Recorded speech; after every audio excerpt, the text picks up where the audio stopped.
Naledi Okafor had always liked arriving early, and this Christmas was no different. At 27, she knew exactly what she wanted: a quiet holiday, maybe some peace, and a little time to herself before the chaos of family gathering. Her parents' house in Ibadan Heights was already glowing with Christmas lights, the smell of spices and fried plantains filling the air. She carried her bags inside, humming softly, imagining a calm day of wrapping gifts and sipping hot chocolate. But as soon as she set down her bags, she heard it. Voices, low, giggling, and unmistakably secretive, coming from the dining room. Curiosity pulled her closer. Her mother, her aunt, and her older cousins were huddled together, laughing quietly as they plotted. "We'll just dump all 9 kids on Naledi," her aunt said. "She's free and single, she'll handle it." Another cousin added, "Exactly, she's the responsible one. Let's enjoy ourselves without worrying." Naledi froze, a knot forming in her stomach. They didn't see her. They didn't even know she had heard every single word. Her heart sank as she realized how they really saw her.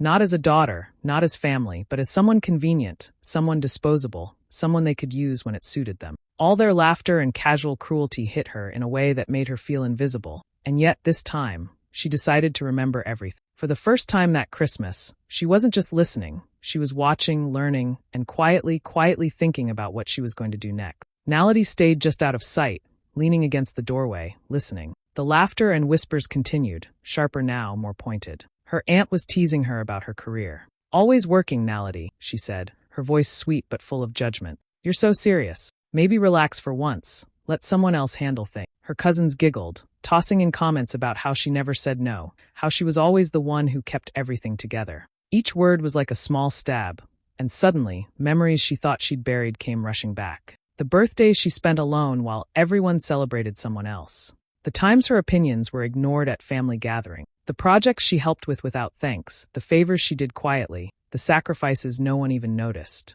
It all connected. This wasn't about Christmas. This was about how they had always seen her. The reliable one, the responsible one, the one who could be counted on to do the work no one wanted. Her heart tightened. She realized it wasn't an accident or a misunderstanding. It was a pattern. Every year, every holiday, every little family event, she was the invisible labor, the unpaid helper, the one expected to carry the burden so they could have fun. They didn't ask about her life, her dreams, or what she wanted. They only assumed she was free, single, and available, ready to serve their needs without complaint. But Naledi didn't react. She didn't yell. She didn't confront them just yet. Instead, a small, quiet smile formed on her lips. Not the nervous or polite smile she usually wore, but a different one, calm, certain, and full of purpose.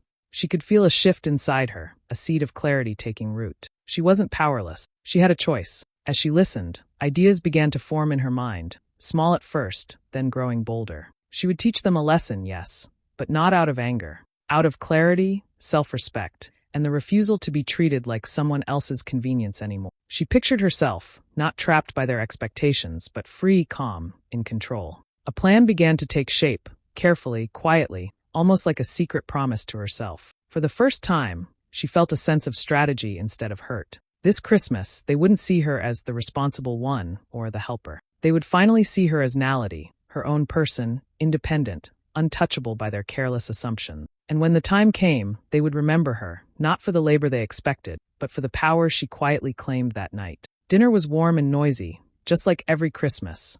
But Naledi felt a strange calm settle over her. She moved around the table, pouring drinks, passing plates, laughing at jokes she didn't find funny. Every smile, every polite nod, every thank you, Naledi, was part of the mask she wore so well. She had been wearing it for years, but tonight it felt different. Tonight, she was aware of every word, every glance, every expectation, and she let it slide, letting them think she was their obedient, invisible helper. The room buzzed with chatter and clinking cutlery, and Naledi's family didn't hold back. They finalized their plan openly, completely assuming she had no choice. Her cousin Tariq Mensa leaned back in his chair, voice casual, almost playful. "Naledi will handle the kids."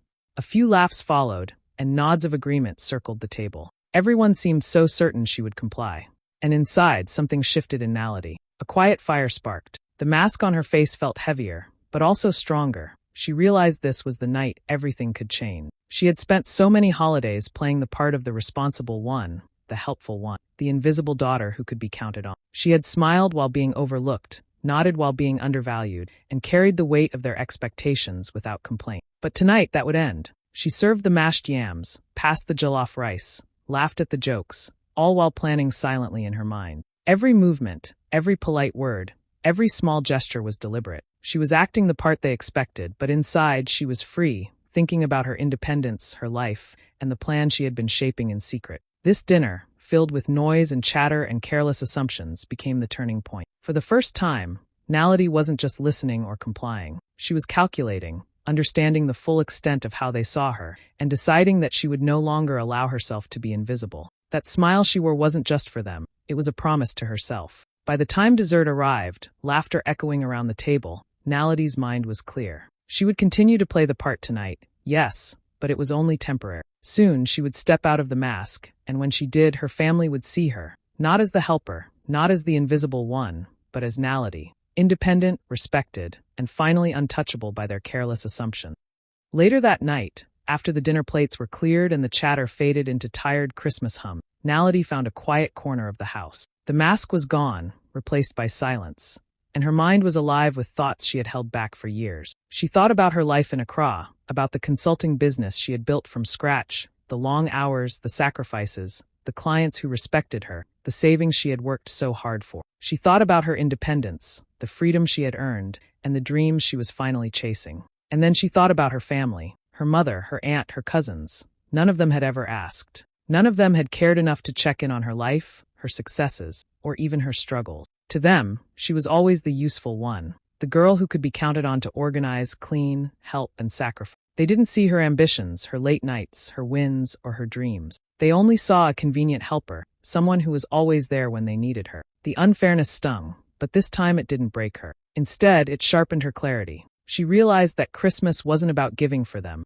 It had been about taking from her all these years, using her generosity as an invisible labor force so they could enjoy themselves. Enough was enough. Naledi made a bold decision, one that surprised even herself. She would leave. Not in anger, not in revenge, but in full control, calm and deliberate. She would walk out on Christmas morning and show them that she was not their servant, not their free labor, not the invisible daughter who could be taken for granted. She would teach them a lesson they would never forget, a lesson wrapped not in yelling or confrontation, but in presence, absence, and self-respect. Her mind raced with ideas, each one more precise than the last. She imagined the looks on their faces when they realized she was gone, when their careful plans to dump 9 children on her fell apart. She imagined the quiet shock, the questions, the guilt, the sudden awareness that she had always been more than they allowed themselves to see. For the first time in years, Naledi felt completely in control. She had spent enough holidays bending to others' expectations. Now it was her turn. She allowed herself a small, secret smile, the kind that comes from knowing you are about to reclaim your life. Tomorrow, Christmas morning, her family would wake up to a reality they had never imagined, and Naledi would finally be free. That night, after everyone had gone to bed, Naledi sat with her laptop and phone, plotting quietly. She had already made a decision, and now it was time to make it real. She booked a luxury eco-resort in Zanzibar, private, peaceful, somewhere she could finally breathe without anyone's expectations weighing her down. She smiled to herself, imagining the ocean breeze and the sound of waves, a Christmas unlike any she had ever had. She didn't stop there. Naledi scheduled a client meeting in Accra for the next morning, making sure her work obligations were perfectly aligned with her escape plan. She arranged transport from Ibadan to the airport, coordinating flights, taxis, and even a car at the resort. Every detail was accounted for. No one could stop her, not even if they suspected. Then came the children's gifts. She carefully picked out small presents for each of the 9 kids her family expected her to watch. She wrapped them neatly and set them aside, imagining the children opening them, feeling happy, without her being there. It wasn't about revenge. She wasn't trying to punish them. It was about thoughtfulness, about showing the world that her kindness was hers to give, not theirs to take for granted. Finally, she wrote a message she would send at just the right moment. Calm, respectful, firm. She didn't want anger or insults to define her. She wanted her words to land with clarity, to make her family realize, without screaming, that she would no longer be invisible, used, or assumed to be available. Every sentence was precise. Every word carried purpose. As she finished, she leaned back in her chair, letting herself relax for the first time in weeks. The house was quiet, the Christmas lights twinkling softly outside the window. She could almost hear her own heartbeat, steady and confident. Tomorrow, when everyone expected her to serve, to manage, to sacrifice yet again, she would be gone. Not because she hated them, not because she was angry, but because she finally understood her own worth and refused to let anyone ignore it. Naledi closed her laptop and looked around her family home, imagining how Christmas morning would unfold without her. For the first time, she felt complete control. For the first time, she felt free. And for the first time, she knew that her actions weren't just a plan. They were the start of a new life, one that she fully owned. Christmas morning exploded into the house before the sun was fully up. Music played from someone's phone, plates clattered in the kitchen, and the smell of food filled every corner. Parents were already dressed, makeup perfectly done, bags neatly packed and lined up by the door. Everyone was moving fast, excited and confident. 9 children ran around the living room, laughing, shouting, tugging at each other, high on sugar and holiday energy. At first, no one noticed Naledi wasn't there. They assumed she was in her room, getting ready like always. Someone even joked, "She'll be out soon. She knows what to do." Minutes passed. The kids got louder. A glass almost fell. Someone called out her name casually, expecting her to appear and take control like she always did. But she didn't come. A little irritation crept in. Her mother frowned and sent someone to check her room. The door was closed. When it opened, the room was empty. Bed neatly made. Bags gone. Silence filled the space where Naledi should have been. Phones came out quickly. One call. Then another. No answer. Messages sent. Seen by no one. Confusion spread across faces that had been so confident just moments before. "Maybe she stepped out," someone said. "Maybe she's running late." But deep down, a strange unease started to grow. The children were now fully restless. One was crying. 2 were arguing. Another had spilled juice on the couch. The adults began snapping at each other, voices rising. Where is she? Did anyone tell her the plan again? She wouldn't just leave. Then, suddenly, a notification sound cut through the noise. A message had landed in the family group chat. Every phone buzzed at once. Conversations stopped mid-sentence. One by one, they looked down at their screens. The room went completely silent. No music. No laughter. Even the children seemed to sense something had changed. All eyes stayed fixed on the glowing screens as Naledi's message appeared. Calm, clear, unmistakable. In that moment, the house that had been so full of noise, confidence, and assumptions felt heavy. Whatever was written in that message, everyone knew one thing for sure. Christmas was no longer going according to plan. The message was long enough to make their hearts sink, but calm enough to make it impossible to ignore. Naledi didn't shout. She didn't accuse. Her words were steady, clear, and painfully honest. She started by wishing everyone a Merry Christmas, hoping the children would still enjoy their day. That alone surprised them. They had expected anger. What they got instead was control. She then explained what she had never said out loud before. She told them she had arrived early the night before and had overheard everything. The whispers, the laughter, the plan to leave 9 children in her care so everyone else could party without worry. She didn't exaggerate. She didn't soften it either. She named it for what it was. An assumption that her time, her energy, and her presence belonged to them without question. As they read, faces grew tense. Some shifted uncomfortably. Others kept scrolling, hoping the message would end quickly. But it didn't. Naledi wrote about how often this had happened, not just at Christmas, but over the years. How she was always labeled the responsible one. How being helpful had slowly turned into being used. She explained that she was tired, not just physically, but emotionally, of being seen only when something needed to be done. She made it clear she wasn't leaving to hurt anyone. She wasn't trying to ruin Christmas. She was choosing herself for the first time. She reminded them that she had her own life, her own work, her own responsibilities, and that none of those had ever been considered when plans were made for her. Then came the line that made the room feel smaller. The one sentence no one could scroll past. "I am your daughter, not your free service." That was when it hit them. Not slowly. All at once. The laughter from the night before felt ugly now. The confidence they had carried into the morning collapsed. Some felt exposed. Some felt guilty. Some felt angry. But even that anger had nowhere to hide. Naledi ended the message simply. She said she hoped they would reflect, not just today, but moving forward. She wished them peace, clarity, and a happy holiday. And just like that, the message ended. Phones were lowered. No one spoke. The realization settled heavily in the room. Naledi hadn't yelled. She hadn't begged. She hadn't argued. She had done something far more powerful. She had told the truth, and she had walked away with it. For a few long seconds after the message, no one spoke. Then reality crashed in all at once. The plans they had been so confident about were suddenly useless. Phones were grabbed again, this time in panic. Babysitters were called, then called again. Messages were sent to neighbors, friends, anyone who might be free on Christmas morning. One by one, the answers came back. No. Already busy.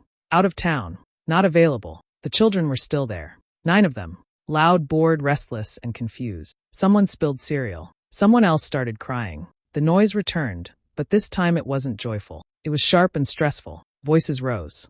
Blame started flying across the room. She could have told us. She ruined everything. This is so selfish. A few relatives shook their heads, angry and embarrassed, trying to turn their discomfort into blame. But not everyone could do that.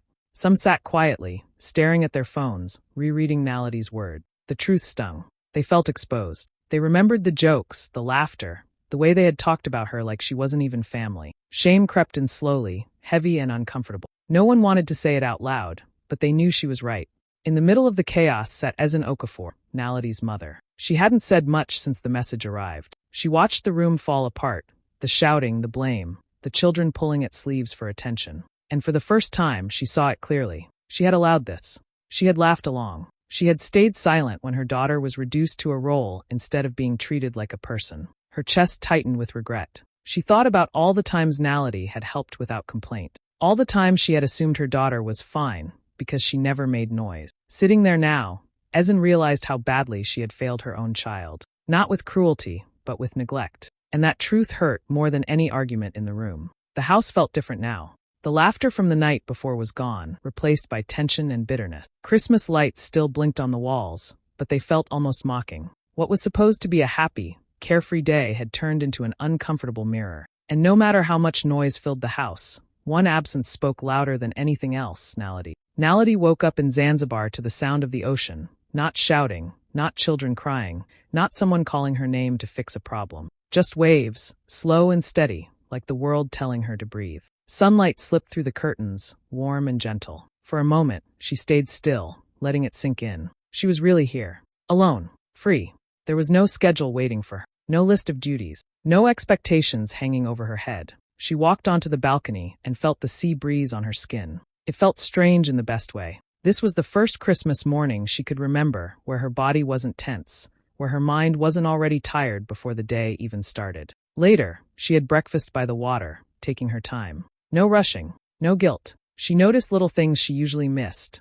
The sound of birds, the way the sky met the sea, the calm rhythm of her own breathing. It made her realize how loud her life had always been around her family, even when no one was yelling. The noise of expectations, of being needed, of never being asked what she wanted. As she walked along the beach, Naledi thought about boundaries, how she had never been taught to set them, how being kind had slowly turned into being available at all times. She realized that choosing yourself doesn't mean you are selfish. It means you finally understand your worth. And once you see that clearly, you can't unsee it. She thought about her message again, not with fear, but with pride. She hadn't insulted anyone. She hadn't burned bridges. She had simply told the truth and stepped away. And that distance, right now, felt like healing. Real healing. The kind that comes with space, silence, and self-respect. That evening, as the sun dipped into the ocean, Naledi smiled to herself. This Christmas felt different. It felt light.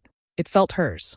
No pretending. No performing. Just her, fully present in her own life. She knew things wouldn't magically be perfect when she returned. Her family might still struggle to understand her. Some relationships might stay distant. But she also knew one thing for sure. She would never go back to being invisible again. For the first time, Christmas wasn't about what she could give to others. It was about what she gave herself. Peace, freedom, and the quiet confidence that comes from finally choosing you. Months later, Christmas came again, but everything felt different. Naledi was no longer in her parents' crowded house, moving quietly in the background. This time, she was in her own space, hosting a small dinner with people who actually saw her, friends who asked how she was doing, people who helped set the table without being asked. Laughter filled the room, but it was warm, not demanding. The food was simple but made with love. Everyone shared stories, clinked glasses, and took their time. No one assumed Naledi would do everything. No one treated her kindness like a responsibility. For the first time, she felt relaxed hosting others because she wasn't being used, she was being appreciated. Her family was still part of her life, but from a distance. Calls were shorter. Visits were planned. Expectations were clear. She had learned to say no without guilt, and surprisingly, the world didn't fall apart. Some relatives still didn't understand her boundaries, but they respected them enough to stop crossing them. And that was enough. Naledi noticed how much she had changed. She spoke up more. She rested without apologizing. She no longer felt the need to prove her worth by overgiving. Choosing herself hadn't made her colder. It had made her stronger and calmer. As the night ended and her guests helped clean up, Naledi stood for a moment and took it all in. This was her new tradition. Peaceful. Honest. Balanced. A life built on respect instead of obligation. And as the last candle flickered, one truth settled firmly in her heart. They planned to use me for Christmas. I gave myself a future instead,